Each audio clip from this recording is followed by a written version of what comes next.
Hey guys, it's Tim, and this is Pro Wrestling Unlimited. Since about WrestleMania 29, WrestleMania 30, what do you hear after every Undertaker match? I'm done. I don't want to wrestle anymore. I'm retiring. This was my last one. But the thing is, you always hear that after the WrestleMania match. And then about October, November, you hear the rumors again, oh, Undertaker's coming back. They're trying to figure out a plan. They're trying to figure out an opponent, and then Undertaker comes back. It's very interesting to note, though, that Undertaker is in a lot of pain right now. Undertaker had minor hip surgery late last fall and still needs a full hip replacement. Wrestling News World is also reporting that The Undertaker may have already told Vince WrestleMania 33 will be his last. It's very interesting because, like I said, he always makes these claims after the match at WrestleMania, after the fact that he wrestles the match and feels like he can't go anymore. But also, I was told that after the Royal Rumble match, even though The Undertaker didn't do too much backstage, he looked beat up, banged up, and he was in pain. I mean, look at him at the Royal Rumble. He didn't look like he was in that great a shape, especially coming off the hip surgery. I don't really know exactly how much he was able to train in the ring, and some are actually telling me that officials in the company think Undertaker wasn't ready to come back yet and came back too early.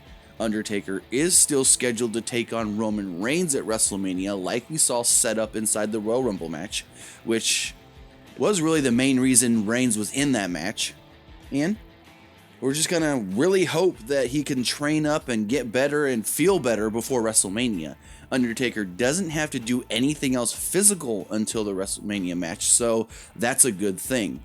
But with him telling Vince and other people, this is it, this is my last one, it's interesting. It's interesting that he's saying it before the match, months before the match, and not just that night or the next morning like he has the last 3-4 years or so. But, I mean, if this is Undertaker's last match, last WrestleMania, if he's done after WrestleMania 33, then was it a good idea for Vince to nix John Cena versus The Undertaker in hopes of doing it at like SummerSlam or WrestleMania 34? Now, Undertaker can go out there and he can be like, this is my last WrestleMania, I'm not going to wrestle anymore, and then Vince convince him to come back. That's always an option, but it seems less likely because he's saying this so far in advance, unlike previous years. So I just hope that if this is going to be The Undertaker's last match, and that's going to be with Roman Reigns, that The Undertaker can go out there and pull off a good match.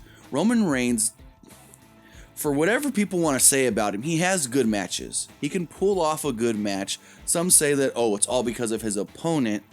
But when he's working The Undertaker this year at Mania, he's going to have to be on his A game. Because yes, Undertaker can carry guys. But if you really think about it, if Undertaker's not going to be at 100%, if Undertaker's not going to be at the shape that he's been the last couple years, Roman's really going to have to step it up to put on a great match, and there's going to be a lot more pressure on him if they go in knowing it's Undertaker's last match.